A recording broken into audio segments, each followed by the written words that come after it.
ரூத்தினுடைய சரித்திர புத்தகத்தை வேதத்துல திறந்து வைத்துக் கொள்ளுங்கள். வசன பகுதியிலிருந்து தான் இந்த காலை நேரத்துல கர்த்தருடைய வார்த்தைய நம்ம சிந்திக்க போகிறோம். ரூத் 2வது அதிகாரம் முதல் 7 வசனங்கள். இந்த வசனங்களை நான் வாசிக்கிறேன், கவனியுங்கள். நகோமிக்கு அவளுடைய புருஷனாகிய எலிமலேக்கின் உறவின் முறையில் போவாஸ் என்னும் பேருள்ள மிகுந்த ஆஸ்திக்காரனாகிய இனத்தான் ஒருவன் இருந்தான். மோவாபிய ஸ்திரீயான ரூத் என்பவள் நகோமியை பார்த்து, நான் வயல்வெளிக்கு போய் யாருடைய கண்களில் எனக்கு தயை கிடைக்குமோ அவர் பிறகே கதிர்களை பொறுக்கிக் கொண்டு வருகிறேன் என்றாள். அதற்கு இவள், என் மகளே போ என்றாள். அவள் போய் வயல்வெளியில் அறுக்கிறவர்கள் பிறகே பொறுக்கினாள். தற்செயலாய் அவளுக்கு நேரிட்ட அந்த வயல் நிலம் எலிமலேக்கின் வம்சத்தான் ஆகிய போவாசுடையதாய் இருந்தது. அப்பொழுது போவாஸ் பெத்லகேமில் இருந்து வந்து அறுக்கிறவர்களை பார்த்து, கர்த்தர் உங்களோட இருப்பாராக என்றான். அதற்கு அவர்கள், கர்த்தர் உம்மை ஆசீர்வதிப்பாராக என்றார்கள். பின்பு போவாஸ் அறுக்கிறவர்கள் மேல் கண்காணியாக வைக்கப்பட்ட தன் வேலைக்காரனை நோக்கி, இந்த பெண் பிள்ளை யாருடையவள் என்று கேட்டான். அறுக்கிறவர்கள் மேல் கண்காணியாக வைக்கப்பட்ட அந்த வேலைக்காரன் பிரதியுத்தரமாக, இவள் மோவாப் தேசத்திலிருந்து நகோமியோடே கூட வந்த மோவாபிய பெண் பிள்ளை. அறுக்கிறவர்கள் பிறகே அரிக்கட்டுகளிலிருந்து சிந்தினதை பொறுக்கிக் கொள்ளுகிறேன் என்று அவள் என்னிடத்தில் கேட்டுக்கொண்டாள். காலமே துவக்கி இதுவரைக்கும் இங்கே இருக்கிறாள். இப்பொழுது அவள் குடிசைக்கு வந்து கொஞ்ச நேரம்தான் ஆயிற்று என்றான். இதுக்கு முன்னாடி இந்த 2வது அதிகாரத்துல 2 காரியங்களை, 2 செய்திகளை நம்ம கேட்டிருக்கிறோம். முதலாவது வசனத்தை மையமாக கொண்டு இரட்சகனான போவாஸ் என்கிற தலைப்பின் மூலமாக இந்த முதல் வசனத்தை நம்ம சிந்தித்து பார்த்தோம். இந்த போவாஸ் யார்? இந்த போவாசினுடைய வம்ச வரலாறு என்ன? இவருக்கும் நகோமிக்கும் என்ன சம்பந்தம்? அதெல்லாம் அந்த வசனத்தின் மூலமாக நாம் விவரமாக பார்த்தோம். நகோமியையும் ரூத்தையும் அவர்கள் அனுபவித்துக் கொண்டிருந்த துன்பங்களிலிருந்து விடுவிக்கக்கூடிய ஒரே இரட்சகனாக போவாசை கர்த்தர் எழுப்பி இருந்தார் என்பதை அதன் மூலமாக நாம சிந்தித்தோம். அது மட்டும் இல்ல, இந்த போவாசுக்கும் ஆண்டவராகிய இயேசு கிறிஸ்துவுக்கும் இருந்த நிறைய ஒற்றுமைகளை குறித்து நான் உங்களுக்கு சொல்லியிருந்தேன்.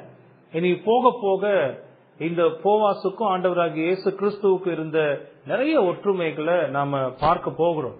ஏன்னா நான் போன முறையே நான் உங்களுக்கு சொல்லியிருந்தேன், இந்த போவாச ஆவியானவர் இந்த 1வது வசனத்துல அறிமுகம் செய்கிறார்.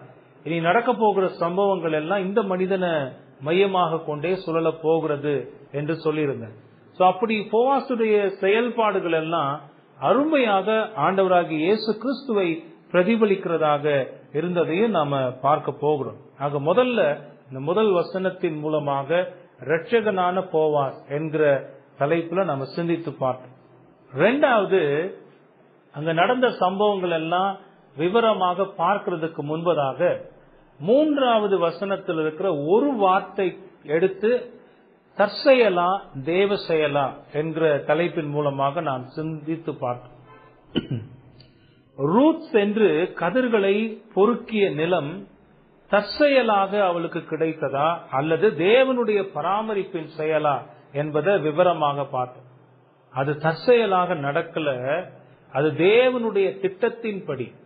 எல்லாமே அவருடைய மீட்பின் திட்டத்திற்குள்ளாக இருக்கிறது. அதனாலதான் நம்ம இந்த புத்தகத்தை பார்க்கிற போது கடவுளுடைய மீட்பின் திட்டத்தில் அவருடைய அற்புதமான பராமரிப்பின் செயல்களை பார்க்கிறோம்னு சொல்லியிருக்கிறோம் இல்லையா? சோ அப்படி ஆண்டவருடைய திட்டத்தின்படி ரூத் வந்து போய் சேர்ந்த அந்த நிலம் வந்து போவாசுடையதாக இருந்தது. இந்த உலகத்துல நடக்கிற எந்த நிகழ்ச்சியுமே அது தேவனுடைய பராமரிப்பின் செயலுக்குள்ளாகவே இருக்கிறது என்பதை நம்ம சிந்தித்து பார்த்தோம்.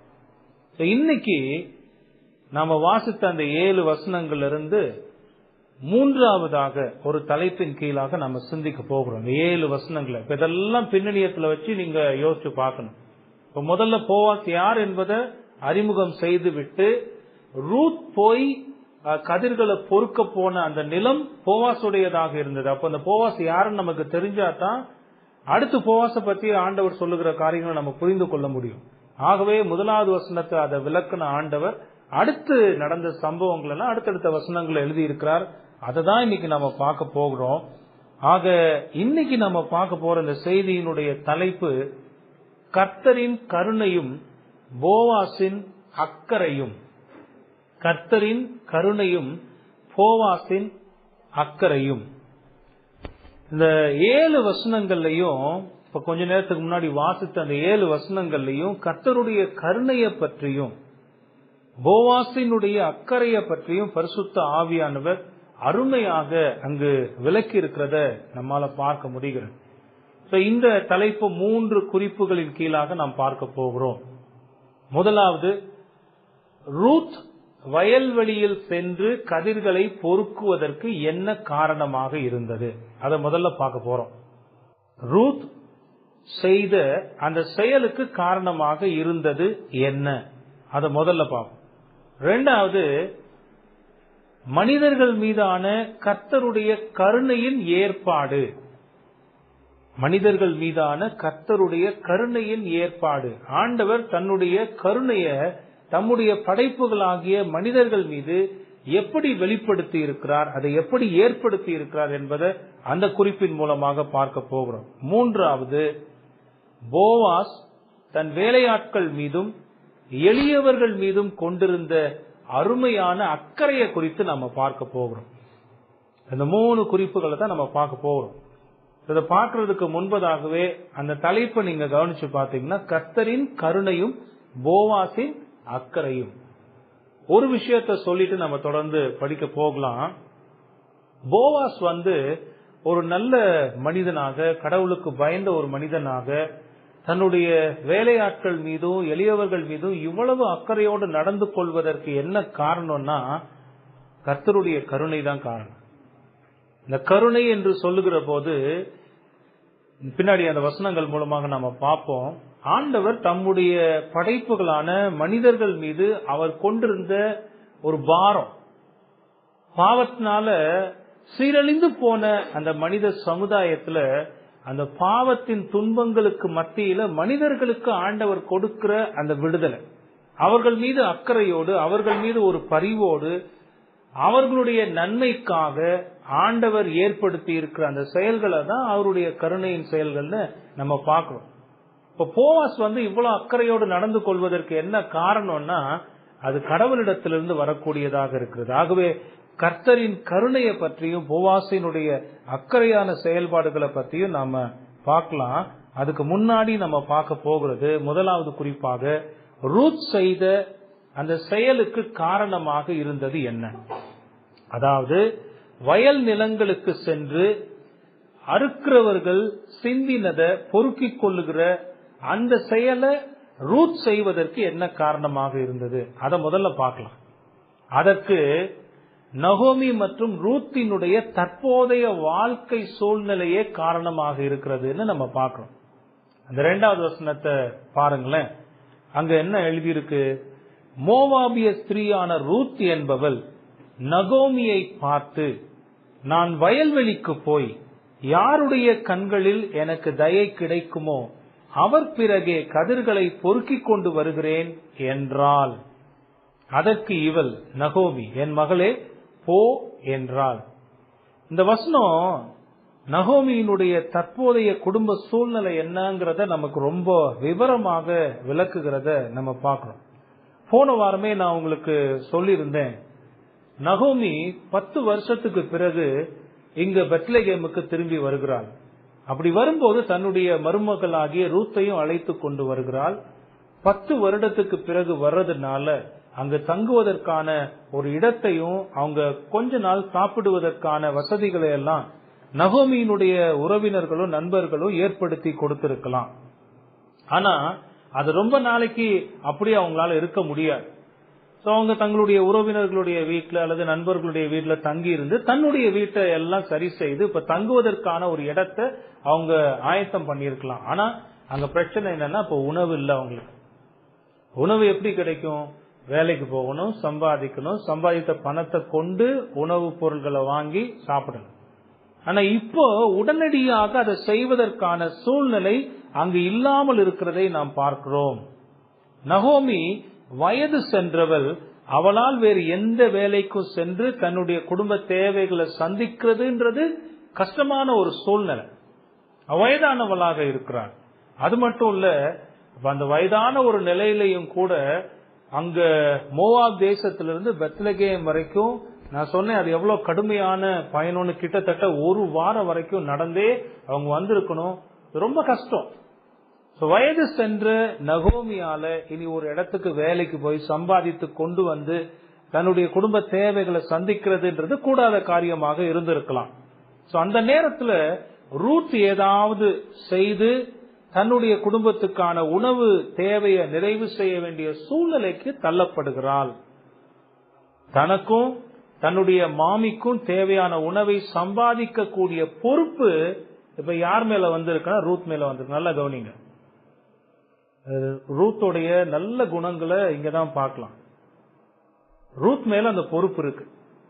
ரூத் ஒரு பொறுப்பற்ற பெண்ணாக நடந்து கொள்ளல. ஏற்கனவே ரூத்தை பத்தி நல்ல குணங்கள்லாம் பார்த்தோம். ரூத் ரொம்ப பொறுமைசாலி, ரொம்ப நிதானமானவள். இப்போ ரொம்ப பொறுப்போடு நடந்து கொள்ளுகிறதையும் நாம இந்த வசனத்துல கவனிக்கிறோம். இங்க ரூத்தினுடைய அருமையான குணாதிசயங்கள் வெளிப்படுகிறத நம்ம பார்க்க ஆரம்பிக்கிறோம். ரூத் தன் மீது இருந்த பொறுப்பை உணர்ந்தவளாக உடனடியாக செயல்படுகிறத நம்ம பார்க்கிறோம். அந்த சூழ்நிலையில ரூத் நினைச்ச உடனே ஒரு இடத்துக்கு போய் வேலைக்கு சேருவதோ அல்லது உடனடியாக பணம் சம்பாதிக்கிறதோன்றது ஒரு கூடாத காரியம். ஏன்னா அந்த பெண் ஒரு புறஜாதியான பெண், இஸ்ரவேல் பெண் அல்ல. அந்த சந்தர்ப்பத்தை, அந்த சூழ்நிலையை நீங்க கொஞ்சம் கவனிச்சு பாருங்க. வேற தேசத்திலிருந்து, இன்னொரு பக்கம் சொல்ல போனா இந்த இஸ்ரவேலர்கள் அருவருக்கிற ஒரு கூட்டத்திலிருந்து வந்த ஒரு பெண். இப்ப இந்த பெண் உடனடியா போய் எங்க வேலைக்கு சேர முடியும்? யார் இந்த பெண்ணுக்கு வேலை கொடுத்துருவாங்க? அப்படியே இருந்தாலும் உடனடியாக பணம் சம்பாதித்து உணவுக்கான தேவையை சந்திக்க கூடிய ஒரு நிலை அப்போ ரூத்துக்கு இல்ல. நீங்க பாத்தீங்கன்னா பரிசுத்த ஆவியானவர் அதனால தான் அந்த 2வது வசனத்தை ஆரம்பிக்கும் போது எப்படி பயன்படுத்தி இருக்கிறார் பாருங்க. மோவாபிய ஸ்திரீயான ரூத் என்பவள். ஏன் அந்த வார்த்தையை அவர் பயன்படுத்தி இருக்கிறார்னா, அவர் புறஜாதி பெண். அவளுக்கு அந்த குடும்பத்தினுடைய தேவையெல்லாம் சந்திக்கக்கூடிய பொறுப்பு அவளுக்கு இருந்தாலும் உடனடியாக ஒரு இடத்துல வேலைக்கு செல்வதோ பணம் சம்பாதிப்பதோ ஒரு முன்பின் தெரியாத ஒரு மக்கள் இடத்துல போய் இதெல்லாம் செய்யறதுன்றது ரொம்ப கஷ்டமான ஒரு சூழ்நிலை. அது இயலாதது கூட. ஒரு நாட்டுல போர் வருதுங்க, ஒரு நாட்டுல பெரிய பஞ்சம் வருது.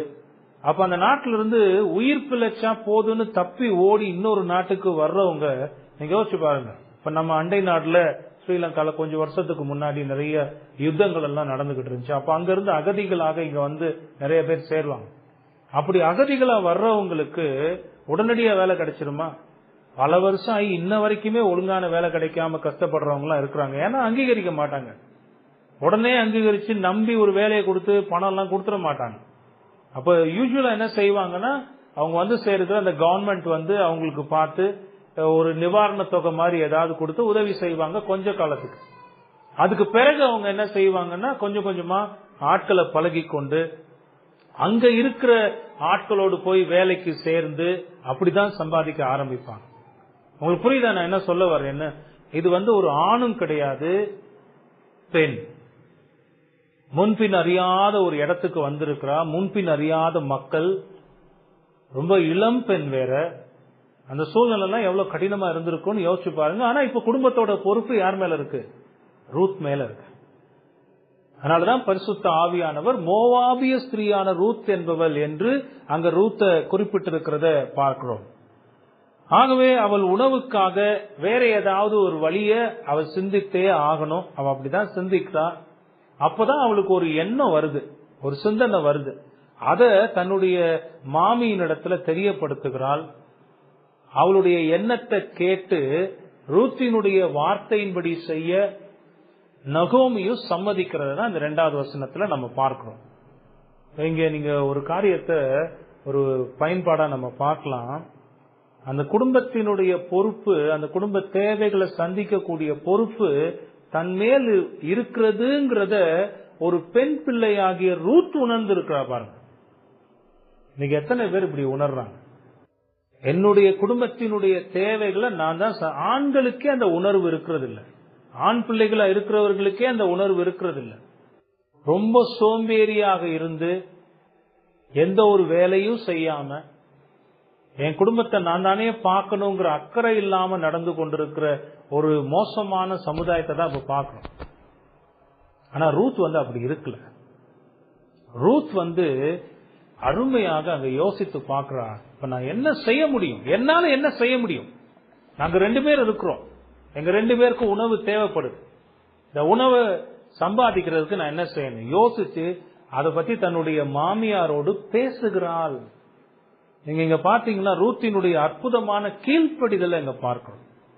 தான் செய்ய நினைத்ததை குறித்து அப்பொழுது தனக்கு பொறுப்பாளியாக தனக்கு மேல இருந்த தன்னுடைய மாமியின் இடத்துல அது விவரித்து சொல்லி அவளுடைய அனுமதியை பெற்று அதுக்கு பிறகுதான் அதை செய்யறான். அவன் நினைச்ச உடனே என்ன செஞ்சிடல, வேகமா கிளம்பி போய் செய்ய நினைச்சதை செஞ்சிடல. அவங்களுக்கு புரியுதா நான் என்ன சொல்ல வரேன்னா? என்ன ஒரு அருமையான குணம் பாருங்களேன். இன்னைக்கு தான் தோன்றித்தனமாக செயல்பட நினைக்கிற சமுதாயத்துக்கு மத்தியில ரூத்தினுடைய இந்த அற்புதமான குணத்தை பாருங்க. அவன் நினைச்சதை செய்ய ஓடிரல, தன்னுடைய மாமியோடு அதை குறித்து பேசுகிறார், அதை குறித்து விவரித்து சொல்லுகிறார். அதுக்கு பிறகு ஒரு முடிவுக்கு வர்றத பார்க்கிறோம். தன் மாமி தனக்கு என்ன சொல்வாளோ அதையே நான் செய்வேன் என்பதுல ரூத் உறுதியாக இருந்தத ரூத்தினுடைய இந்த செயல்கள் நமக்கு நினைப்பூட்டுகிறது. அது மட்டும் இல்ல, தன்னுடைய மாமியினிடத்திலிருந்து அதற்கான அனுமதி கிடைத்த பிறகு உடனடியாக கீழ்ப்படிந்து அந்த செயலை எந்தவித தாமதமும் இல்லாம செய்து நிறைவேற்றுகிறதையும் பார்க்கணும். இவைகள் எல்லாம் நமக்கு எதை உணர்த்துகிறது?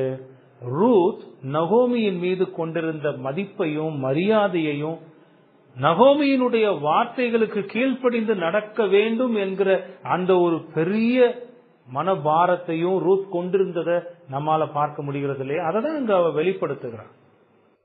இதெல்லாம் கேட்கும்போது ஹிருதயத்துல சிந்தித்து பார்க்கணும். நான் என் கூட இருக்கிற சின்ன பிள்ளைங்களா இருக்கிறவங்க எல்லாம் யோசிச்சு பார்க்கணும். என் பேரண்ட்ஸ் முன்னாடி நான் எப்படி நடந்துக்கிறேன், என் பெற்றோர்கள்ட்ட நான் எப்படி நடந்துக்கிறேன், எனக்கு மேல பொறுப்பாளியாக வைத்திருக்கிறவர்களிடத்துல நான் எப்படி நடந்துக்கிறேன், நான் நினைச்சத நான் செய்தே தீருவேன் அப்படின்னு ஓடக்கூடிய நிலையில இருக்கிறேன்னா, அல்லது அதை குறித்து அவர்களோடு பேசி கலந்து ஆலோசித்து நல்ல ஒரு முடிவை எடுத்து எனக்கு மேல் இருக்கக்கூடிய என்னுடைய பெற்றோர்கள் அல்லது எனக்கு பொறுப்பாக இருக்கக்கூடியவர்களுடைய அனுமதியோடு அதை நான் செய்கிறேன். அவங்க அதை அனுமதி கொடுத்த பிறகு அதை கீழ்ப்படிதலோடு செய்யக்கூடிய குணம் இருக்கா யோசிச்சு பார்க்கணும். ரூத்துக்கிட்ட இந்த குணத்தை நம்ம பார்க்க முடியுது. இப்படிப்பட்ட எண்ணங்களுடனான கீழ்ப்படிதல் தான் இன்னைக்கு அவசியமா இருக்கு. சின்ன பசங்களா இங்க உட்கார்ந்து இந்த வார்த்தைகளை கேட்டுக்கிட்டு இருக்கிறவங்க உங்க இருதயத்துல போய் அதெல்லாம் யோசிச்சு பார்க்கணும். ரூத் நகோமியின் இடத்துல தன்னுடைய எண்ணத்தை வெளிப்படுத்துகிறாள். அவ என்ன சொல்லுகிறா பாருங்க, 2வது வசனத்துல, நான் வயல்வெளிக்கு போய் யாருடைய கண்களில் எனக்கு தயை கிடைக்குமோ அவர் பிறகே கதிர்களை பொறுக்கி கொண்டு வருகிறேன் என்றால். அங்க பெர்மிஷன் கேட்கிறான். இந்த எண்ணம் எப்படி ரூத்துக்கு வந்திருக்கும்? அவங்க பெத்லகேம்ல இருந்த அந்த காலப்பகுதியில வயல்வெளிகள்ல வார்கோதுமை அறுப்பு நடந்து கொண்டிருக்கிறது. முதல் அதிகாரம் கடைசி வசனத்துல பார்த்தோம்னா வார்கோதுமை அறுப்பின் நாட்கள்ல அவங்க பெத்லகேமுக்கு சேர்ந்தார்கள்னு பாக்குறோம். அப்போ அவ கேள்விப்பட்டிருக்கலாம், ரூத் ஒருவேளை கேள்விப்பட்டிருக்கலாம், அப்படி வயல்வெளிகள்ல அறுப்பு அறுக்கிற போது அங்க என்ன நடக்கும் அது குறித்து ஒருவேளை கேள்விப்பட்டிருக்கலாம். எளியவர்களுக்கு அங்க நிலத்தை சொந்தமாக கொண்டவர்கள் என்ன செய்வார்கள் அதை குறித்து கேள்விப்பட்டிருக்கலாம். ஏன் ஒருவேளை ரூத் தன்னுடைய கண்களால கூட பார்த்து இருக்கலாம். இப்படி வயல்வெளிகள்ல போய் கதிர்களை பொறுக்கிக் கொள்ளுகிற நபர்கள் எல்லாம் பார்த்திருக்கலாம். இதன் மூலமாக ரூத்துக்கு இந்த எண்ணம் வருகிறது. ரூத் நிச்சயமாக இதை பற்றி எப்படியாவது கேள்விப்பட்டிருக்கணும். அது கேள்விப்படலன்னா இந்த சிந்தனையே வந்திருக்க. கேள்விப்பட்டிருக்கணும், அதை குறித்து தன்னுடைய கண்களால பார்த்திருக்கணும். அன்னைக்கு இஸ்ரவேல் நடந்த அந்த சம்பவங்கள் எல்லாம் கூட ரூத்துக்கு இப்படிப்பட்ட எண்ணம் உருவாவதற்கு காரணமாக இருந்தது. அன்றைக்கு வயல்வெளிகள்ல அறுப்பறுக்கிற வேலை நடந்து கொண்டிருக்கிற போது இஸ்ரவேலர்கள் மத்தியில நடைமுறையில் பின்பற்றப்பட்ட காரியங்களை ரூத் கவனிக்கிறாள், அதை குறித்து சிந்திக்கிறாள். நமக்கு இப்ப உடனடியா உணவு தேவைன்னா என்னால வேலைக்கு போக முடியாது, ஏன்னா அடுத்த வேலைக்கு உணவு இல்ல. நீங்க பாத்தீங்கன்னா அடுத்து வர்ற வசனங்களை வாட்சி பாத்தீங்கன்னா, நகோமி போய் வயல்வெளிகள்ல இருந்து பொறுக்கி கொண்டு வந்ததை வைத்துதான் அவங்க சமையலே செய்ய ஆரம்பிக்கிறாங்க, சாப்பாட்டு தேவையை சந்திக்க ஆரம்பிக்கிறாங்க. அப்ப அடுத்த வேலை உணவுக்கு தேவை, நான் என்ன செய்ய? ரூத் யோசிச்சு பாக்குறா, அவ கேள்விப்பட்டதை சிந்தித்து பாக்குறா, அவ கண்ணால பாக்குறா. இப்ப இவங்கெல்லாம் எங்க இருந்து இந்த கதிர்களை எடுத்துட்டு போகிறாங்க கேட்டிருக்கலாம். இதெல்லாம் நகோமிக்கு இந்த எண்ணத்தை கொண்டு வந்திருக்கிறது. அதன் அடிப்படையில தான் ரூத் வயல் நிலங்கள்ல போய் கதிர்களை பொறுக்கி கொண்டு வருகிறேன் என்கிற ஒரு கேள்வியை தன்னுடைய மாமியின் இடத்துல கேட்கிறாள். உங்களுக்கு புரியுதா? ஏன் ரூத் இந்த வயல்வெளிகள்ல போய் பொறுக்கக்கூடிய ஒரு சூழல் ஏற்பட்டது? அவர்களுடைய குடும்பத்தினுடைய சூழல் அது. அப்போ உடனடியாக அவங்களுக்கு உணவு தேவை. ஒரு புறஜாதியான பெண் நகோமி வயது சென்றவளாகிவிட்டாள். இப்ப அந்த குடும்பத்தினுடைய பொறுப்பை சுமக்க வேண்டிய ஒரு பாரம் ரூத் மீது இருக்கிறது. அது ரூத் சந்தோஷமாக ஏற்றுக்கொள்ளுகிறாள். அந்த உணவு தேவையை சந்திப்பதற்கான ஒரு வழியை குறித்து யோசிக்கிறாள். அதை குறித்து தன் மாமியோடு பேசுகிறாள். மாமியினுடைய அந்த உத்தரவோடு, அவளுடைய பெர்மிஷன் சொல்றோம்ல, அதோட அவ கீழ்ப்படிஞ்சு அதை செய்கிறத பார்க்கிறோம். அதான் அதனுடைய பின்னணி. ஓகே, இதுல கர்த்தருடைய கருணையை எங்க பாக்குறோம்? அதான் அடுத்து நம்ம பார்க்க போறது ரொம்ப முக்கியம். இரண்டாவது நம்ம பார்க்க போறது மனிதர்கள் மீதான கர்த்தருடைய கருணையின் ஏற்பாடு.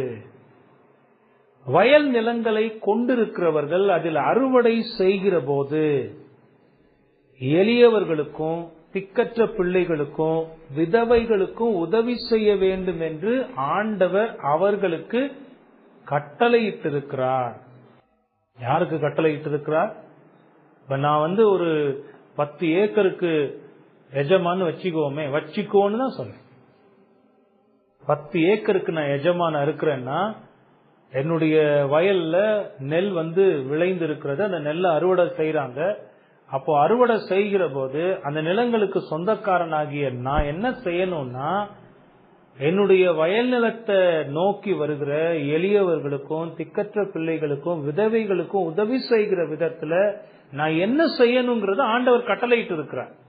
ஆண்டவர் அவருடைய நியாயப்பிரமாண புத்தகத்துல அதை விவரமாக எழுதி தலைமுறையாக இஸ்ரவேல்ல இது கடைபிடிக்கப்பட வேண்டும் என்று கட்டளையிட்டிருக்கிறார்.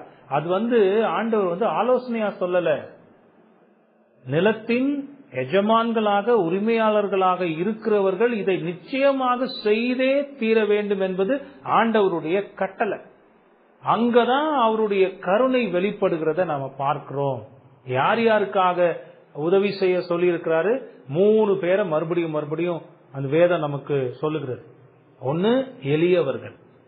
இந்த எளியவர்கள்ன்ற பட்டியல்ல யாரெல்லாம் வருவாங்க தெரியுமா? சோம்பேறிகளுக்கு இடம் இல்ல.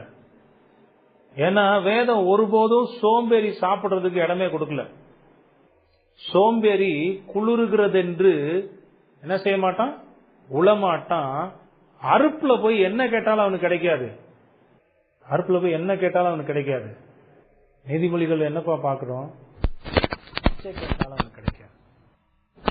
சோம்பேறி அடிச்சு விரட்டிடுவான்.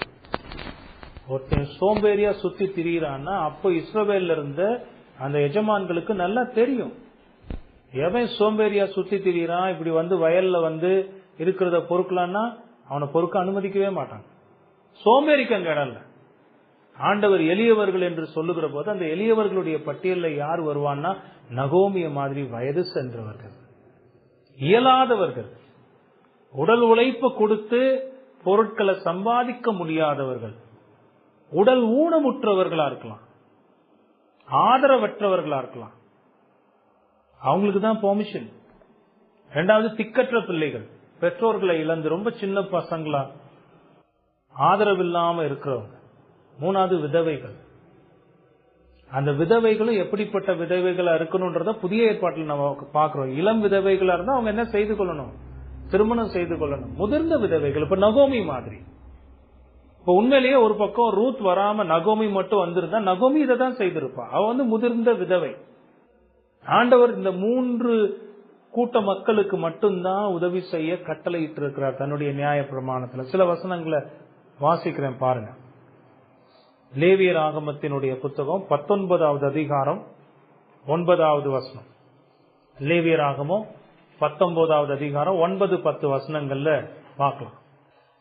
நீங்கள் தேசத்தின் பயிரை அறுக்கும் போது உன் வயலின் ஓரத்தில் இருக்கிறதை தீர அறுக்காமலும். தீர அறுக்காமலும்னா என்ன?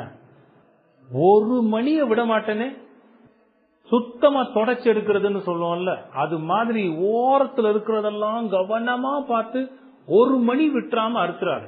தீர அறுக்காமலும் சிந்தி கிடக்கிற கதிர்களை பொறுக்காமலும். இப்ப நீங்க அறுக்கும் போது நீங்க பாத்துருக்கீங்களா? அறுவடை செய்யும் போது அவங்க எவ்வளவு வேகமா செய்வாங்க தெரியுமா? நம்ம ரொம்ப ஜென்டிலா ஒரு மணி கூட சிந்தக்கூடாதுன்னு பார்த்து பார்த்து பொறுமையா அறுத்தோன்னு வைங்களேன். காலையில ஒரு 7 மணிக்கு ஆரம்பிச்சு சாயங்காலம் 5 மணிக்கு முடிக்கிறோம்னா 1 சதுர சென்டிமீட்டர் கூட வெட்டியிருக்க மாட்டோம். அப்படின்னா என்ன அர்த்தம்? அப்படிலாம் வெட்ட முடியாது. அவங்க எப்படி வெட்டுவாங்கன்னா, கதிர்களை வேகமா இடது கையில பிடிப்பாங்க, வலது கையில ஒரு நறுக்கு அப்படியே தூக்கி ஓரமா வைப்பாங்க, மறுபடியும் பிடிப்பாங்க, நறுக்குவாங்க, வைப்பாங்க. இதை அவங்க தொடர்ந்து வேகமா செய்து கொண்டே போவாங்க. இன்னைக்குதான் மிஷின்லாம் வந்துருச்சு.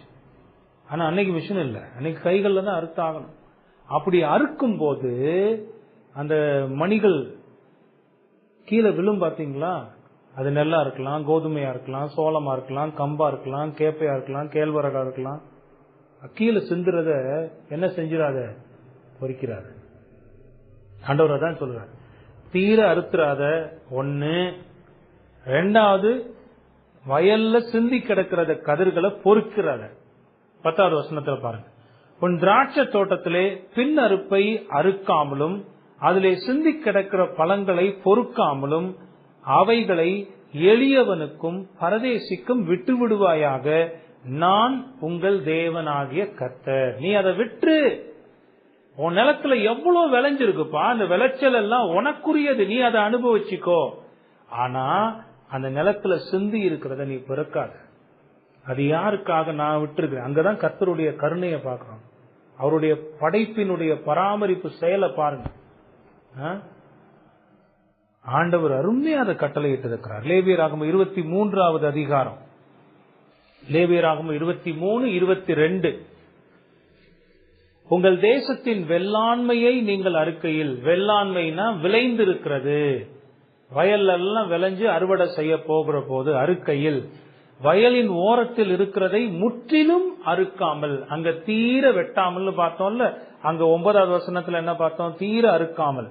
அதே இங்க முற்றிலும் அறுக்காமல் சிந்தி கிடக்கிற கதிர்களை பொறுக்காமலும் எளியவனுக்கும் பரதேசிக்கும் அவைகளை விட்டுவிட வேண்டும். நான் உங்கள் தேவனாகிய கர்த்தர் என்று சொல் என்றார். இதெல்லாம் இஸ்ரவேல் மக்களுக்கு அவர் கட்டளையாக கொடுத்து கொண்டே இருக்கிறார். அது போக போக போக அதை பெரிதாக்கி கொண்டே வருகிறார் பாருங்க. அது இன்னும் விவரமாக சொல்லுகிறார் பாருங்க. உபாகமத்தினுடைய புத்தகம் 19-22 இன்னும் அதை விவரித்து கூறுகிறார்.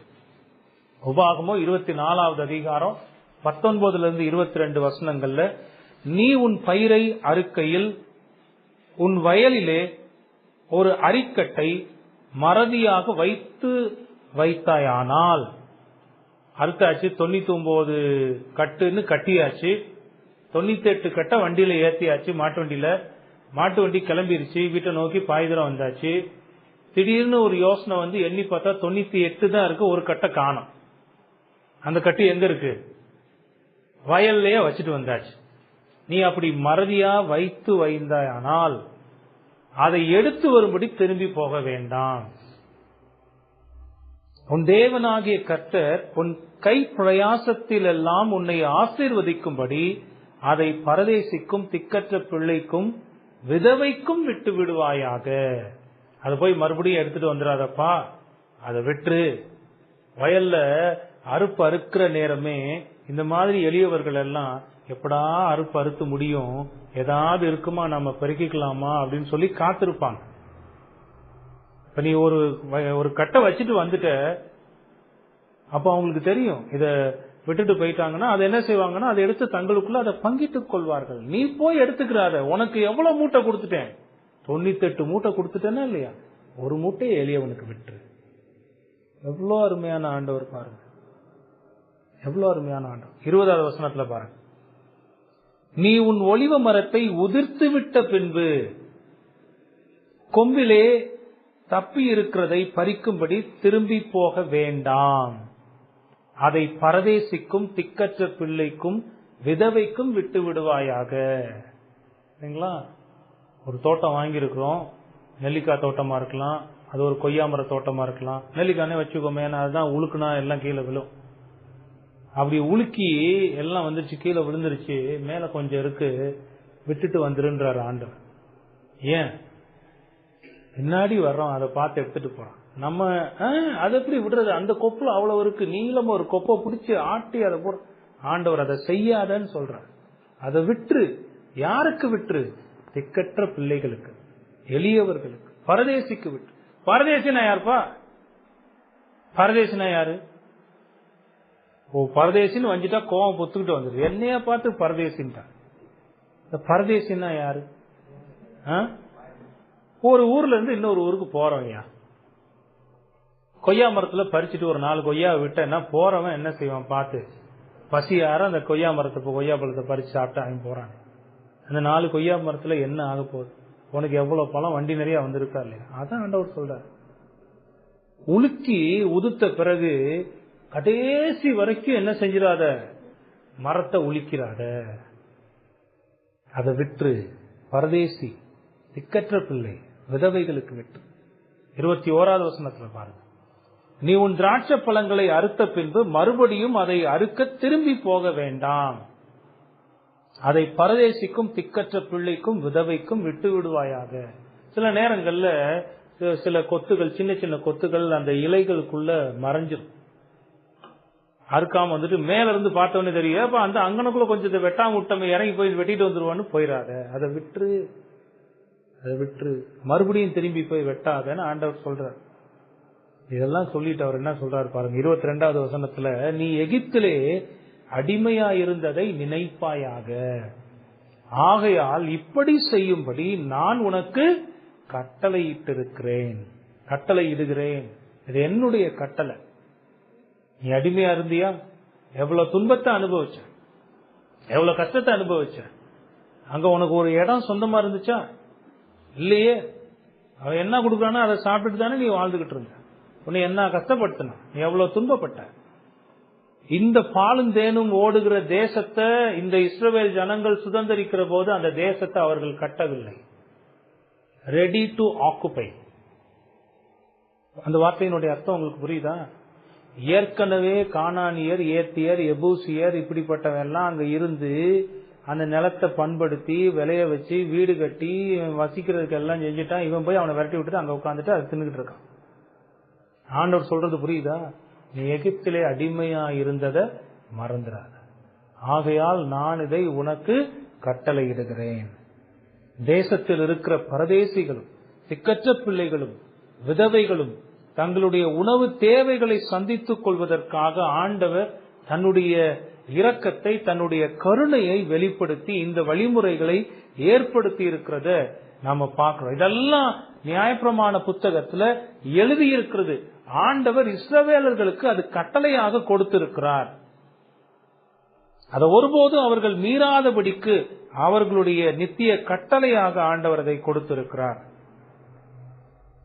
எல்லாம் ஆண்டவர் தம்முடைய படைப்புகளின் மீது எத்தனை கருணை உள்ளம் கொண்டவர் என்பதை நமக்கு விளக்குகிறது. கடவுள் எல்லா விதத்திலும் தம்முடைய படைப்புகளை பாதுகாத்து பராமரித்து வருகிறார். ஒரு படைப்பும் பசியோட துன்பப்படுகிறத அவர் விரும்புகிறது இல்ல. அப்படி விரும்புகிறவரா இருந்தா இப்படி கட்டளைகள் எல்லாம் கொடுத்திருக்க மாட்டார். பிரச்சனை எங்க வருது தெரியுமா? கடவுளிடத்துல பிரச்சனை இல்ல, மனிதர்களிடத்துலதான் பிரச்சனை இருக்கு.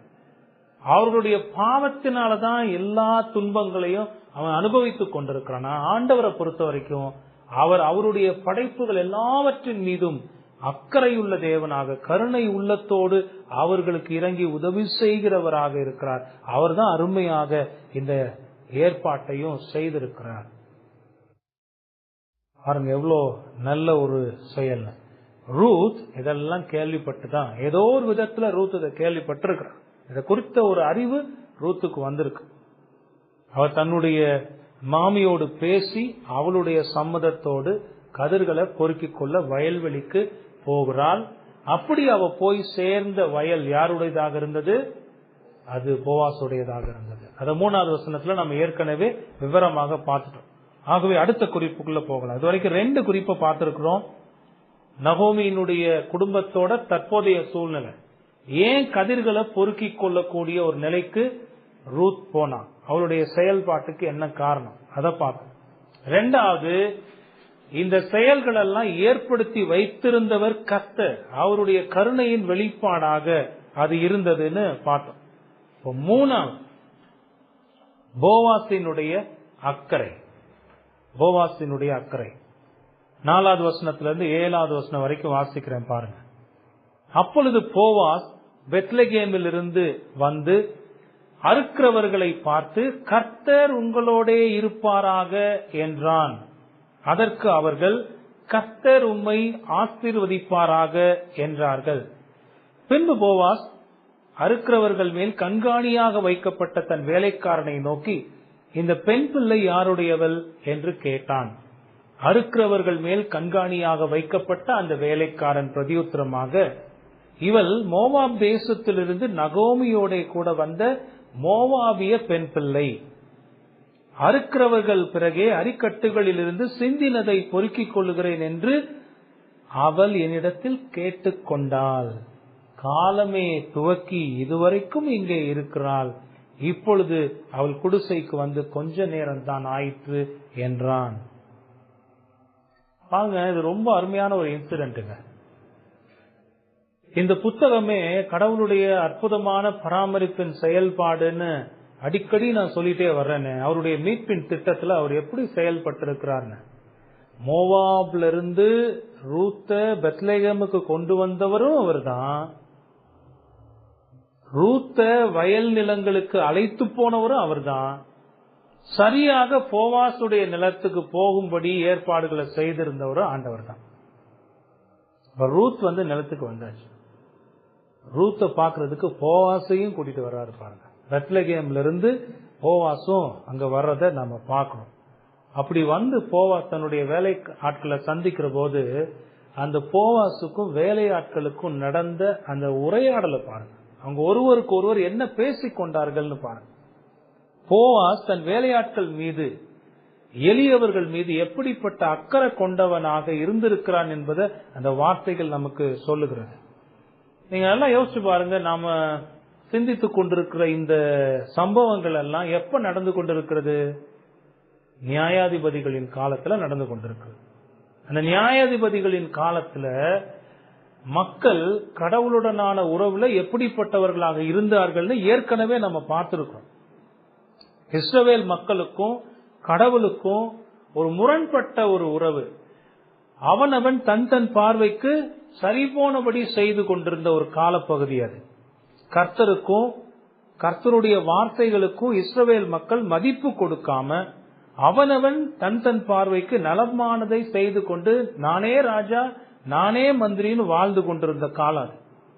ஆனாலும் அக்காலத்திலும் கடவுளுக்கு பயந்த மக்கள் இஸ்ரவேலில் இருந்திருக்கின்றனர் என்பதை இந்த வசனங்கள் நமக்கு விளக்குகிறது. வரலாற்றுல எந்த கால பகுதியிலையும் காலங்கள் எவ்வளவோ மாறலாம், மனிதர்கள் எவ்வளவோ மாறலாம்.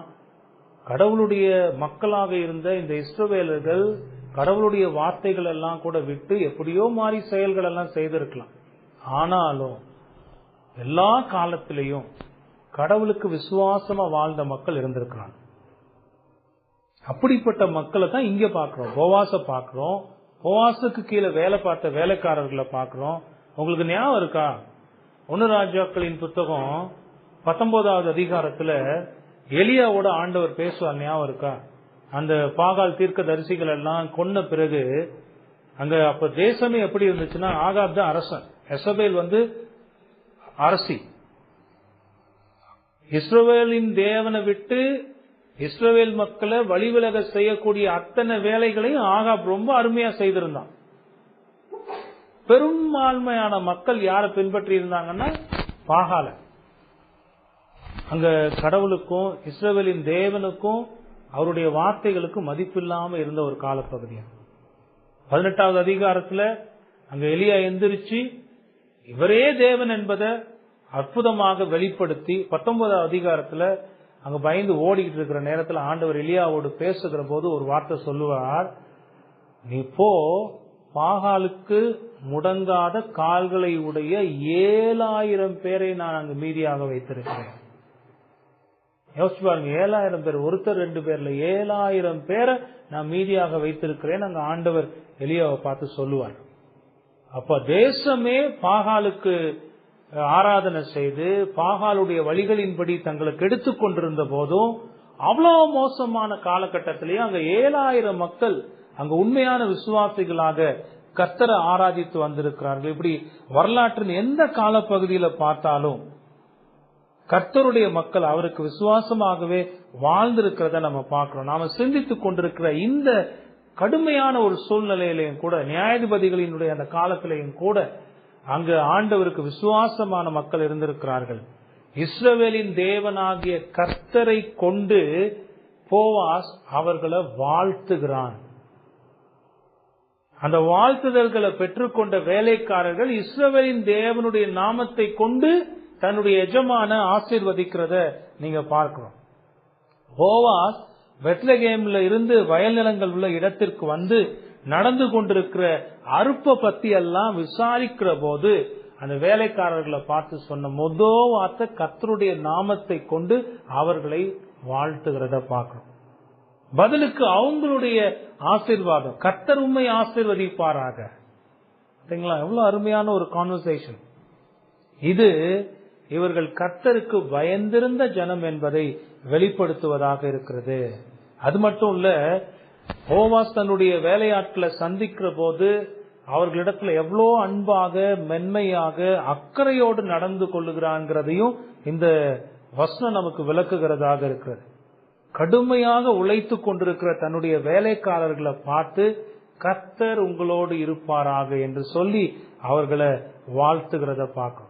எத்தனை அற்புதமான வாழ்த்துதல் நீங்க சிந்தித்து பாருங்க. அதுக்கு பதிலாக அவர்கள் கர்த்தர் உம்மை ஆசீர்வதிப்பாராக என்று சொல்லி தங்களுடைய எஜமான வாழ்த்துகிறத பார்க்கிறோம். கர்த்தருடைய ஆசீர்வாதம் எப்பவுமே உங்களுடைய வீட்டுல தங்கி இருக்கட்டும். யாராலங்க இப்படி மனசால ஆசீர்வதிக்க முடியும்? சொல்லுங்க பாப்போம். எந்த எஜமா தன்னுடைய வேலைக்காரர்களை அற்புதமாக நடத்துகிறானோ அந்த வேலைக்காரர்கள் தங்களுடைய எஜமான் மீது அவ்வளோ அன்புள்ளவங்களா இருப்பாங்க. மனசார அவங்களாலதான் இப்படி வாழ்த்துதெல்லாம் சொல்ல முடியும், ஆசீர்வாதங்களை சொல்ல முடியும்.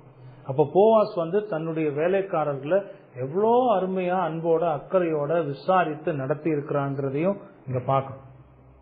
இன்னைக்கு நிலையை எடுத்து பாருங்க. வேலைக்காரர்களும் எஜமானும் சந்திக்கிற போது அவங்களுடைய கான்வர்சேஷன் எப்படி இருக்கும் நீங்க யோசிச்சு பாருங்க. இதுல ரெண்டு பக்கமும் பார்க்கணும்.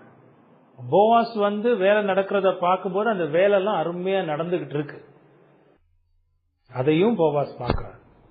வேலைக்காரர்களாம் கர்த்தருக்கு பயந்து அதே சமயத்துல தங்களுடைய எஜமானுக்கு உண்மையாக அந்த வேலையை செய்து கொண்டிருக்கிறார்கள். கர்த்தர் உங்களோடு இருப்பாராக. வேலை செய்யற எவ்வளவு குழு குழுன்னு அவனுக்கு இருதயம் இருக்கும் பாருங்க. வேர்த்து விறுவிறுத்து வயல்வெளியில, வயல் வேலை சும்மா நினைக்கிறீங்களா? வயல் வேலை செஞ்சு பார்த்திருக்கீங்களா? ஒரு 1/4 மணி நேரம் குனிஞ்சு மட்டும் அறுத்து பாருங்க. எங்க வீட்டுல இருக்கிற இடத்துல மாசத்துக்கு ஒரு முறை அந்த சைட்ல இருக்கிற புல்லெல்லாம் அறுக்க போவேன். ஒரு 1/4 மணி நேரம் அறுத்தா 1/2 மணி நேரத்துக்கு நிமிர முடியாது, இடுப்பு அப்படியே ஃப்ரீஸ் ஆயிடும். அவ்வளவுதான் பலன், அவ்வளவுதான் சக்தி. அவங்க எல்லாம் பாத்தீங்கன்னா நாள் முழுவதும் வெயில்ல, கடுமையான வெயில்ல, கடுமையான உழைப்பு, உடல் உழைப்பு, வேர்த்து அந்த வியர்வையில, அவ்வளோ சோர்வுல, ஆனாலும் அங்க தன்னுடைய எஜமான் வந்து அதை வாழ்த்துதலை கேட்ட உடனே அவங்க இருதயம் எவ்வளவு குளிர்ந்து போயிருக்கும்னு பாருங்க. அப்படிதான் நடந்து கொண்டார் அன்றைக்கு போவாஸ். இன்னைக்கு வேலை செய்யற இடத்துல எஜமான் வந்து பார்த்த உடனே வேலைக்காரங்களை பேசுற பேச்சு அப்படி இருக்கும். எஜமான் வந்து வண்டியை நிப்பாட்டிட்டான், அந்த ஓனர் வந்துட்டான்னு தெரிஞ்ச உடனே வேலைக்காரன் என்னென்னலாம் பேசுவான் நமக்கே தெரியும். ஏன்னா அப்படி ஒரு கான்வர்சேஷன் இருக்கு. அங்க எப்படி நடந்திருக்கு பாருங்க. போவாஸுக்கும் தன்னுடைய வேலைக்காரர்களுக்கும். போவாஸ் தன்னுடைய வேலையாட்கள் மீது அத்தனை அக்கறையோடு அவர்களை விசாரித்து வாழ்த்து இருக்கிறத பார்க்கணும். 5வது வசனத்துல பாருங்க, அவர் கேட்கிறார், பின்பு போவாஸ் அறுக்கிறவர்கள் மேல் கண்காணியாக, அங்க சூப்பர்வைசர் மாதிரி ஒரு ஆள் இருப்பான் பாத்தீங்களா, அந்த சூப்பர்வைசரை பார்த்து கேட்கிறான், இந்த பெண் யாருப்பா, இந்த பெண் யாரு? இந்த கேள்வி ஒரு அருமையான ஒரு சிந்தனையை நமக்கு கொடுக்கும். போவாஸுக்கு தன்னுடைய வேலைக்காரர்கள் யாருன்னு தெரிஞ்சிருக்கு, தன்னுடைய வயல் நிலத்துல யாரெல்லாம் இருக்கிறான்னு தெரிஞ்சிருக்கு. இங்க ரூத்த புதுசா பார்க்கறான். புதுசா பார்த்த உடனே இந்த கேள்வியை கேட்கிறான். புதிதாக ஒரு இளம்பெண் தன்னுடைய வயலில் கதிர்களை பொறுக்கிக் கொண்டிருக்கிறதை பார்த்து இந்த கேள்வியை போவாஸ் கேட்கிறான். அதுக்கு 6வது வசனத்துல 6-7 வசனத்துல அந்த கண்காணி அருமையாக பதில் சொல்லுகிறான். இந்த பெண் வந்து மோவாப் தேசத்திலிருந்து நகோமியோடு கூட வந்த பெண். அறுக்கிறவர்கள் அறுக்கும் போது அவர்கள் எல்லாத்தையும் சேர்த்து கட்டும் போது அந்த அரிக்கட்டுகள் இருந்து சிந்துகிறத நான் பொறுக்கிக் கொள்ளுகிறேன் என்று என்கிட்ட பெர்மிஷன் கேட்டிருக்கிறா. நான் தான் அந்த பெண்ணுக்கு பெர்மிஷன் கொடுத்தேன். காலையில இருந்து இப்போ வரைக்கும் இங்கதான் இருக்கிறா. இப்பதான் இங்க எல்லாம் அப்போ ஒருவேளை அந்த நேரத்துல என்ன செஞ்சிருக்கலாம், அந்த கொஞ்சம் ஓய்வு நேரம்னு சொல்லுவோம்ல, மாலை நேரத்துல அவங்க எல்லாம் ஒன்னா கூடி வந்து கொஞ்சம் தண்ணி கிண்ணி கூழுகள் குடிக்கிறது அந்த மாதிரி உட்கார்ந்து இருக்கக்கூடிய ஒரு நேரமா இருக்கலாம்.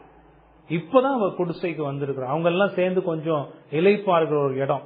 அவன் சொல்லுகிறான் பாருங்க, காலமே துவக்கி இதுவரைக்கும் இங்கே இருக்கிறாள், இப்பொழுது அவள் குடிசைக்கு வந்து கொஞ்ச நேரம் தான் ஆயிருக்கு அப்படின்னு சொல்லி அவன் பதில் சொல்றான்.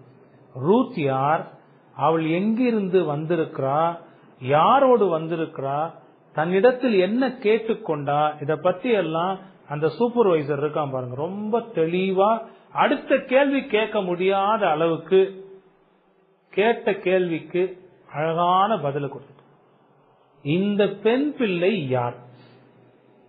எப்பவுமே ஒருத்தர் கேள்வி கேட்டா கவனிக்கிறீங்களா, அவங்க கேள்வி கேட்ட பிறகு அந்த கேள்வி கூட பதில சொல்லி அதுல இருந்து 1000 கேள்வி கேட்க விடுற அளவுக்கு இருக்கக்கூடாது. அந்த கேள்வியினுடைய அர்த்தம் என்னன்னு புரிஞ்சுக்கிட்டு அந்த கேள்விக்கான பதில சொல்லணும். இப்ப இந்த கண்காணி எப்படிப்பட்ட கண்காணி, சரியான சூப்பர்வைசர். கண்டவங்களெல்லாம் கூட விடல. ரூத்த வயல் நிலத்துல விடுறதுக்கு முன்னாடி அதெல்லாம் விசாரித்து அவன் பார்த்திருக்கான். ரூத் யார், பேக்ரவுண்ட் என்ன, எல்லாத்தையும் விசாரித்து பார்த்து எஜமான் வந்து கேட்கும் போது சரியான ரிப்போர்ட் கொடுக்கறதையும் இங்க பாக்கிறோம். போவாஸ் இதெல்லாம் விசாரித்து வைத்துக் கொண்டது மட்டும் இல்லாம ரூத்தோட கூட அவன் பேசுகிறதையும் பார்க்கிறோம். அதை நம்ம இப்ப பார்க்க போறது இல்ல, அது அடுத்த வசனத்துல இருந்து அடுத்த முறை நம்ம பார்க்கலாம். ஆனா இப்போ இங்க போவாஸுக்கும் தன்னுடைய ஊழியக்காரர்களுக்கும் வேலைக்காரர்களுக்கும் நடந்த அந்த பேச்சுவார்த்தையிலேயே போவாஸ் வந்து எவ்வளவு அக்கறையோடு தன்னுடைய வேலைக்காரர்களை விசாரித்து வைத்துக் கொள்கிறான் அப்படிங்கறத நம்மால பார்க்க முடிகிறது. சோ இதுவரைக்கும் நம்ம பார்த்த இந்த வசனங்கள் எல்லாம் நமக்கு சில பயன்பாடுகளை கற்றுத்தருகிறது. கொஞ்சம் வேகமா அந்த பயன்பாடுகளை நம்ம பார்க்கலாம். முதலாவது பயன்பாடு என்ன, கர்த்தருடைய கருணையின் ஏற்பாட்டை நாம் பார்த்திருக்கிறோம். அவர் வந்து தம்முடைய படைப்புகளை பராமரிக்கிற தேவனாகவே இருக்கிறார். எளியவர்களை, திக்கற்றவர்களை, விதவைகளை, பரதேசிகளை அவர் நினைக்கிற தேவனாக இருக்கிறார். அவர் கருணை உள்ளம் கொண்டவராக இருக்கிறார். அவர் ரொம்ப இரக்கம் உள்ள தேவன். தம்முடைய படைப்புகள் மீது அக்கறையோடு அவர்களுக்கு உதவி செய்கிற தேவனாக இருக்கிறார். அப்படிப்பட்டவர்கள் பிழைப்பதற்கு ஏதுவான அத்தனை வழிவகைகளையும் செய்து வைத்திருக்கிற தேவனாகவே அவர் இருக்கிறார். அவர் அதெல்லாம் ஏற்படுத்திய வைத்திருக்கிறார். அதெல்லாம் இந்த வசனங்கள் நமக்கு காட்டுகிறது. கர்த்தரையும் அவருடைய செயல்களையும் ஒருபோதும் குறை சொல்ல முடியாத அளவுக்கு அவர் தம்முடைய செயல்கள் எல்லாம் ரொம்ப நீதியோடு மக்களுடைய நன்மைக்காக அவர் செய்து வைத்திருக்கிறார். வேதம் சொல்லுது, கர்த்தர் எல்லார் மேலும் தயையுள்ளவர். அவருடைய தயவு அவருடைய எல்லா படைப்புகள் மீதும் உள்ளது. இப்ப இங்க பாக்குறோம், ஆண்டவர் எப்பவோ இஸ்ரவேலுக்கு கொடுத்த அந்த கட்டளையை அன்னைக்கு வரைக்கும் அவங்க அதை பின்பற்றி கொண்டிருந்ததை பார்க்கிறோம். எத்தனையோ பேர் அதனால நன்மை அடைந்திருப்பார்கள். ஒருவேளை நீங்க சொல்லலாம், ஒருவேளை எனக்கு 1 ஏக்கர் நிலம் இருந்துச்சுன்னா ஆண்டவர் சொன்னதை நான் அப்படியே செஞ்சிருவேன் பாஸ்டர். தீர அறுத்துற மாட்டேன், சிந்தினதை பொறுக்க மாட்டேன், கடைசி வரைக்கும் உழுக்க மாட்டேன், வச்சுட்ட திரும்ப எடுக்கிறதுக்கு போக மாட்டேன். ஆனா எனக்கு வயல் நிலம் இல்லையே பாஸ்டர், நான் என்ன செய்யறது? இதுல இருந்து நம்ம படிக்கிற பாடம் என்ன தெரியுமா? கர்த்தர் எப்படி கருணை உள்ளத்தோடு எப்படிப்பட்ட மக்களுக்கு உதவி செய்கிறாரோ அப்படிப்பட்ட குணத்தை அவருடைய மக்கள்னு சொல்லுகிற நாம பிரதிபலிக்கணும். உங்களுக்கு புரியுதா? அப்படிப்பட்ட ஆண்டவரை நான் தேவனாக கொண்டிருக்கிறேன்னு சொல்லிட்டு கைய திறந்து மனச திறந்து கஷ்டப்படுகிற, துன்பப்படுகிற, வேதனைப்படுகிற ஒருத்தருக்கு உதவி செய்யாம அதை அடக்கி பூட்டி வச்சிருக்கிறது, அது கர்த்தருடைய மக்கள் அல்லங்கிறதுக்குரிய அடையாளம். நீங்க கர்த்தருடைய மக்களா இருந்தா உங்க பார்வையில யாரெல்லாம் இப்படி துன்பப்படுறாங்களோ அவங்களுக்கு ரொம்ப ஆகா ஓகோன்னு பெருசா செய்யணும்னு அவசியம் இல்லை. உங்களால முடிஞ்ச உதவி அவங்களுக்கு செய்யுங்க. அந்த உதவியையும் எந்தவித பிரதிபலனும் எதிர்பார்க்காம செய்யுங்க. உன் வலது கை செய்கிறதை உன் இடது கை அறியாதிருக்க கடவுதுன்னு ஆண்டவர் சொல்லி இருக்கிறத படிச்சோமே. அப்படின்னா என்ன அர்த்தம்? இங்க பாரு, இன்னைக்கு நான் உனக்கு கொடுக்குறேன், நாளைக்கு நீ எனக்கு கொடுத்தே ஆகணும். குடுக்குடுன்னு வீட்டுக்குள்ள வந்து டைரி எடுத்து டேட்டை போட்டு இந்த தேதியில இத்தனை மணிக்கு இவருக்கு இவ்வளவு நான் செய்திருக்கிறேன், திரும்ப தருவதாக அவரும் சொல்லி இருக்கிறார் அப்படின்னு எழுதி ஒப்பம் அப்படின்னு போட்டு கையெழுத்து போட்டு வச்சிடாதீங்க. அதெல்லாம் இரக்கத்தின் பணிகள். உங்க இருதயம் வந்து எளியவர்கள், துன்பப்படுகிறவர்கள், கஷ்டப்படுகிறவர்கள், சோம்பேறிக்கு கொடுத்து உதவாதீங்க. அப்படி செய்ய சொல்லி ஆண்டவர் சொல்லவே இல்லை. இயலாதவர்கள், கஷ்டப்படுகிறவர்கள், அவங்களுக்கு உதவி செய்வதற்கு உங்களுடைய இருதயம் திறந்து இருக்கட்டும். உங்க கையை திறங்க. ஆண்டவர் எப்படி ஆசீர்வதிப்பார் தெரியுமா? அன்னைக்கு இஸ்ரவேலுக்கு வயல் நிலங்களை உள்ளவங்க இப்படி செய்யுங்கன்னு கட்டளையிட்டா, இன்னைக்கு ஆண்டவர் உங்களை நல்லா ஆசீர்வதித்திருந்தா, நீங்க பாக்குற எளியவர்களுக்கு, உங்களிடத்துல உதவின்னு கேட்டு வர்றவங்களுக்கு தட்டாம உங்களால முடிஞ்ச உதவியை செய்யுங்க. எவ்வளோ வயோதீபர்கள், முடியாதவங்க, உடல்ல ரொம்ப சோர்வானவங்க, அப்படிலாம் வந்து உதவி கேட்கும் போது உங்களால முடிஞ்ச உதவி அவங்களுக்கு செய்யுங்க. அதன் மூலமாக உங்க இருதயம் எவ்வளவு சந்தோஷப்படும் தெரியுமா? இருதயம் எவ்வளவு சந்தோஷப்படும். இருதயம் அதுல பெருமை கொள்ளக்கூடாது, கர்வம் கொள்ளக்கூடாது. ஆண்டவர் அந்த நேரத்துல அவருடைய பராமரிப்பின் செயல்கள்ல அப்படிப்பட்ட மக்களுக்கு உதவி செய்ய உங்களை பயன்படுத்துகிறார். அந்த உதவியை செஞ்சுட்டு ஆண்டவருக்கு நன்றி செலுத்தணும். ஆண்டவரே, இந்த உதவியை செய்வதற்கு இன்றைக்கு என்னுடைய கையை நீர் பலப்படுத்தி இருக்கிறீர், உமக்கு நன்றி ஆண்டவரே. இதை நீரே செய்திருக்கிறீர், உம்முடைய அக்கறை, உம்முடைய கருணை. ஆண்டவர் யாரை கொண்டு இந்த உலகத்துல அவருடைய கருணையின் செயல்களை வெளிப்படுத்தி கொண்டிருக்கிறார். அன்னைக்கு போவாஸ் அவருடைய நிலத்துல அப்படி செய்திருந்தா, இன்னைக்கு ஆண்டவருடைய மக்களாகிய நீங்களும் நானும் அப்படிப்பட்ட ஆண்டவருடைய கருணையை இந்த உலகத்துக்கு வெளிப்படுத்தக்கூடியவர்களாக இருக்கிறோம். நீங்க செய்றீங்களா? நீங்க செய்றீங்களா? வீட்டுல இதே மாதிரி ஏதாவது ஒரு பழ மரம் வச்சிருந்தீங்கன்னா யாராவது வந்து கேட்டா சந்தோஷத்தோட அதை எடுத்து கொடுக்கணும். அதெல்லாம் தரமாட்டேன். உங்க இருதயத்தை அடைக்க கூடாது. நீங்க இருதயத்தை அடைச்சா அது ஆண்டவருக்கு பிடித்தம் இல்லாதது. கேட்கிறவங்களுக்கு கொடுங்க, நீதியான விதத்துல ஆண்டவர் சொல்லி இருக்கிற வழிமுறைகளுக்கு உட்பட்டு. சோம்பேறிக்கு உதவி செய்யறதும், வேலை இல்லாம ஒருத்தர் உட்கார்ந்து சாப்பிடுறதுக்கு உதவி செஞ்சீங்கன்னா அவனுக்கு நீங்க தீமை தான் செய்றீங்க. ஆண்டவர் உங்களை தான் விசாரிப்பார். திக்கற்றவர்கள், எளியவர்கள், நிறைய பேரண்ட்ஸ் இல்லாம பிள்ளைங்க இருப்பாங்க. உங்களுக்கு தெரிஞ்சு ஏதோ அவங்களுக்கு படிப்பு செலவுக்கு ஏதோ கொஞ்சம் கொடுத்து, ஒரு புக்கு வாங்கி கொடுக்கறது, ஒரு நோட்டு வாங்கி கொடுக்கறது, ஏதோ கொஞ்சம் ஃபீஸ்ல கொஞ்சம் ஓரளவுக்கு கட்டுறது, இந்த மாதிரி வேலைகள்லாம் செய்யலாமா இல்லையா? இதெல்லாம் செய்யணும்னு தம்பட்ட அடிச்சு செய்யணும்னு அவசியம் இல்லையே. நான் இதெல்லாம் செய்துகிட்டு இருக்கிறேன்னு வெளியே சொல்லணும்னு அவசியம் இல்லை. நீங்க ஆண்டவருடைய மக்களாக இருந்தா அவருடைய கருணையின் வெளிப்பாட்டை உங்க இருதயத்தின் மூலமாக வெளிப்படுத்தும். இதெல்லாம் இருந்தா நான் செஞ்சிருவேங்கன்னு சொல்லுகிறதுல இல்ல, இருக்கிறதுல செய்ய பாருங்க. இருக்கிறதுல செய்யாதவன் இல்லாததுல செய்யவே மாட்டான். 1 ஏக்கர் கிடைச்சாலும் செய்யவே மாட்டான். 100 ரூபாய் இருக்குன்னா அந்த 100 ரூபாயில உங்களால என்ன செய்ய முடியும் அதை செய்யுங்க. ஆண்டவர் பார்ப்பார். அது அவருக்கு ரொம்ப சந்தோஷமா இருக்கும். உங்க மூலமா அவருடைய படைப்பை அவர் விசாரிக்கிறார், அவர் கவனிக்கிறார். புரியுதா? ஆண்டவர் அவருடைய கருணையின் வெளிப்பாட்டை இங்க பார்க்கிறோம். நாமும் அவருடைய மக்களாக அந்த கருணையை மற்ற மக்களிடத்தில் வெளிப்படுத்தக்கூடியவர்களாக இருக்கும். முதல் பயன்பாடு. 2வது, ரூத்தோட செயல்பாட்டை பாருங்க. ஏற்கனவே நான் ரொம்ப விவரமா சொல்லிட்டேன். ரூத்துக்கு தான் மேல இருக்கிற பொறுப்பு உணர்கிறாள். எங்க வீட்டுல இப்படிப்பட்ட பிள்ளைங்களா இருக்கிறீங்கன்னா, வாலிப வயதுல இருந்து படிக்கிறவர்களாக வேலைக்கு போறவங்களா இருக்கிறீங்கன்னா, இந்த மாதிரி குடும்பத்தினுடைய பொறுப்புகளை கவனிக்கக்கூடிய ஒரு பொறுப்பு உங்க மேல இருக்குன்னு நீங்க உணர்றீங்களான்னு யோசிச்சு பாருங்க. ரூத் அங்க ஒரு பிரஸ்டீஜியஸ் இஷ்யூவெல்லாம் அதை எடுக்கல. ரூத் ஒரு பெண்ணாக தன்னுடைய தாய் வீட்டுல எப்படி வளர்ந்துருப்பான்னு நீங்க யோசிச்சு பாருங்க. அதெல்லாம் நமக்கு சொல்லப்படல. ரொம்ப மிகையாகவும் நம்ம கற்பனை பண்ண வேண்டாம். இருந்தாலும் ஒரு பெண் தன்னுடைய வீட்டுல எப்படி வளர்ந்துருப்பான்? இப்படி ஒரு வயல் நிலத்துல போய் பொறுக்க விட்டுருப்பாங்களா? யோசிச்சு பாருங்க. ஆனா இங்க அதுதான் செய்யணும்னா அதை செய்வதற்கு ரூத் தயங்கவில்லை. இதெல்லாம் நாம எப்படி செய்யறது? இதெல்லாம் ஒரு வேலை என்ன? நான் என் பேர் என்ன, என் பிரஸ்டீஜ் என்ன, என் மரியாதை என்ன? என்னையா படிச்சிருக்க? 7வது ஃபெயில். ஆனா பாக்குறது பிரஸ்டீஜ். ரூத் அப்படிதான் இல்ல. நிறைய பேர் அற்பமா நினைக்கிற வேலை அது. அறுப்பறுக்கிறவர்கள் பின்னாடி போய் நாம் பெருக்கிறதா? இது என் பேருக்கு எவ்வளவு அசிங்கம். ரூத் அப்படிலாம் நினைக்கல. அதை செய்வதற்கு அவ முழு மனசோடு அதை சம்மதித்து அதை ஏற்றுக்கொள்ளுகிறாள். அவ மனசுல அந்த எண்ணத்தை கொண்டு அதை செய்வதற்கு தயாராகிவிட்டு தன்னுடைய மாமியினிடத்துல போய் அதை குறித்து பேசி அதுக்கான பெர்மிஷனை வாங்கி அவ பெர்மிஷன் கொடுத்த உடனே அதை செய்யவும் போயிட்டான்.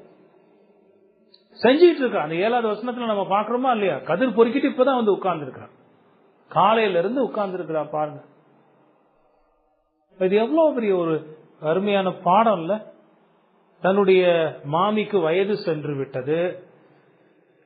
அவ வீட்டுல உட்கார்ந்துட்டு நாட்டாம பண்ணல.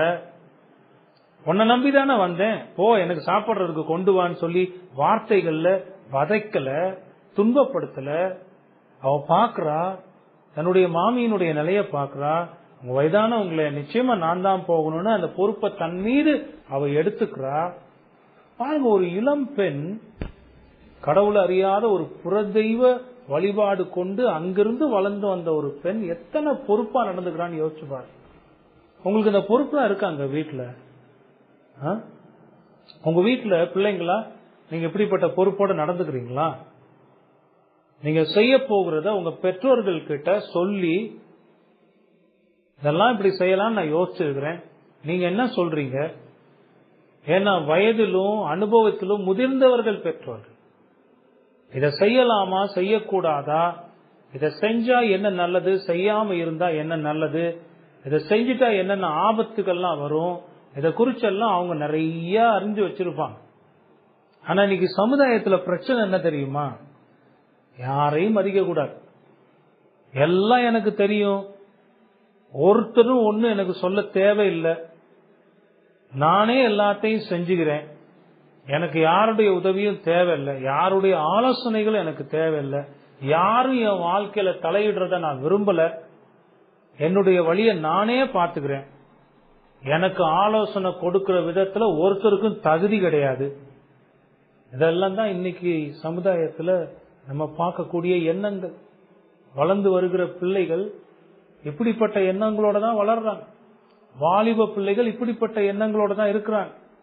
வீட்டுல இருக்கிற பெற்றோரை மதிக்கிறது இல்ல, வீட்டுல இருக்கிற பெரியவங்களை மதிக்கிறது இல்ல, வயதானவங்க வீட்டுல இருந்தா வயதானவங்களை மதிக்கிறது இல்ல, அவங்கள ஏறெடுத்து பேசுறது, சத்தம் போடுறது, அவங்க முன்னாடி குரலை வசதி பேசுறது, பெரியவங்களுக்கு மதிப்பு இல்லை. பார்த்து ரூத்துட்ட இருந்து கத்துக்கோங்க. ரூத்துட்ட இருந்து அதை கத்துக்கோங்க. ரூத் எவ்வளவு பொறுப்போடு, எவ்வளோ மரியாதையோடு, எவ்வளோ மதிப்போடு தன்னுடைய மாமியின் இடத்துல நடந்து கொள்ளுகிறான்னு பாருங்க. கிறிஸ்தவர்களாக ஒருபோதும் உங்களுக்கு மேல இருக்கக்கூடிய வயதுல முதிர்ந்தவர்கள், வயது சென்றவர்கள், உங்களுடைய பெற்றோர்கள், உங்களுக்கு மேல பொறுப்பாளிகளாக வைக்கப்பட்டிருக்கிறவர்கள் அவங்களுக்கு எதிராக எல்லாம் செயல்பட சொல்லவே இல்லை. நீங்க அவங்களுக்கெல்லாம் கீழ்ப்படிஞ்சு நடக்கணும். ரூத் தெரிந்து அதை கத்துக்கிறோம். என்ன அருமையான பாடம் பாருங்க. ரூத்தினுடைய செயல்கள் இதெல்லாம் நமக்கு விவரிக்கிறது. மூணாவது, போவாசுடைய செயல்களை கவனிங்க. அவன் கர்த்தருக்கு பயந்தவனாக அவருடைய வார்த்தைகளை மதித்து தன்னுடைய வாழ்க்கையில அவைகளை கை கொள்ளுகிறவனாக இருந்த மனுஷன் இந்த போவாஸ். 3 விஷயம்: கர்த்தருக்கு பயப்படணும், அவருடைய வார்த்தையை மதிக்கணும், அந்த வார்த்தைகளுக்கு கீழ்ப்படிந்து நடக்கணும். இன்னைக்கு இதுதான் இல்லாம இருக்கு. எப்போ ஆண்டவர் சொன்னது அதையே நான் செய்யணும்னு போவாஸ் போகல.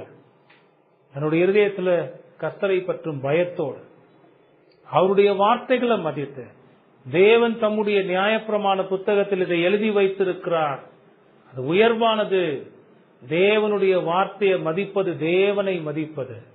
போவாஸ்க்கு அது தெரிந்திருந்தது. அந்த வார்த்தைகளுக்கு கீழ்ப்படிந்து. ஏன்னா நீங்க அடுத்து ரூத்தோட பேசுகிறதோ அந்த கண்காணியோட பேசுகிறதெல்லாம் பாத்தீங்கன்னா போவாசுடைய அருமையான குணங்களை பார்க்க முடியும். இந்த குணங்கள் உங்ககிட்ட இருக்கா? கர்த்தருக்கு பயப்படுகிற பயம் உங்க இருதயத்துல இருக்கா? அவருடைய வார்த்தையை மதிக்கக்கூடிய நிலை உங்க இருதயத்துல இருக்கா? அவருடைய வார்த்தையை கீழ்ப்படிந்து அதை மட்டுமே செய்வேங்கிறதுல வைராகிய வாஞ்சி உங்களிடத்துல இருக்கா? நீங்களே யோசிச்சு பாருங்க. போவாஸ் அருமையாக தன்னுடைய வேலையாட்களை சந்திக்கிற போது வாழ்த்துகிறத பார்க்கணும். நீங்க உங்களுக்கு கீழே இருக்கிற வேலையாட்களுக்கு மத்தியில் எப்படி நடந்து கொள்ளுகிறீங்க?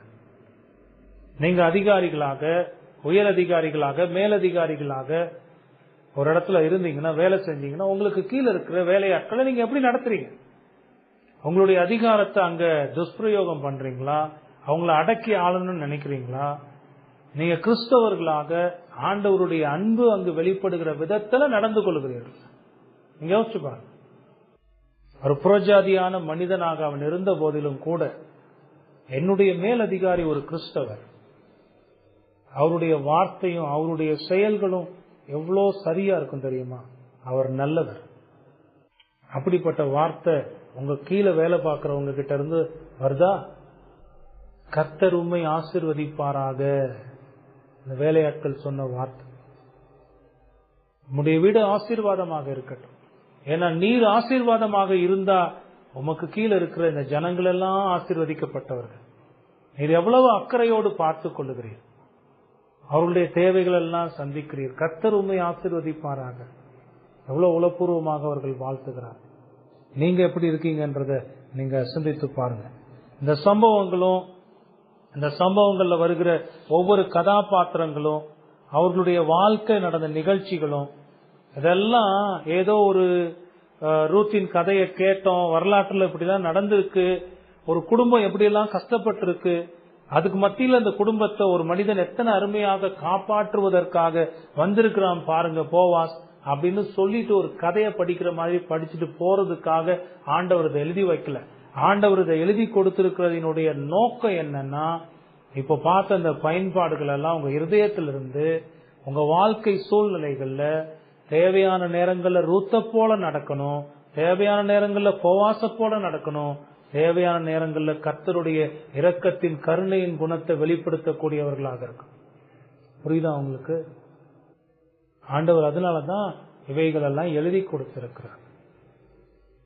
இந்த வார்த்தைகள் எல்லாம் கேட்டு இந்த பாடங்கள் எல்லாம் மிகுந்த கவனத்தோடு மனதில் நிறுத்தி அதன்படி வாழ்கிற போதுதான் இந்த வார்த்தைகளுக்குரிய ஆசீர்வாதத்தை உங்களுடைய வாழ்க்கையில நீங்க அனுபவிக்க முடியும். அது மட்டும் இல்லாம அப்படி வாழ்கிற போதுதான் கர்த்தருடைய நாமத்தை உயர்த்தி அவரை மகிமைப்படுத்தவும் முடியும். உங்களுக்கு புரியுதா? அருமையான வார்த்தைகள். உங்களுடைய வாழ்க்கை எப்படி இருக்குன்னு நீங்க அதை சோதித்து பாருங்க. திருந்த வேண்டிய இடத்துல திருந்தி சரி செய்ய வேண்டிய காரியங்களை சரி செய்து ஆண்டவருடைய உதவியை நாடுங்க. ஆண்டவர் நிச்சயம் உங்களுக்கு உதவி செய்வார். தேவன் தாமே இந்த வார்த்தைகளை ஆசீர்வதித்து தருவாராக. நாம் ஜெபம் பண்ணுவோம்.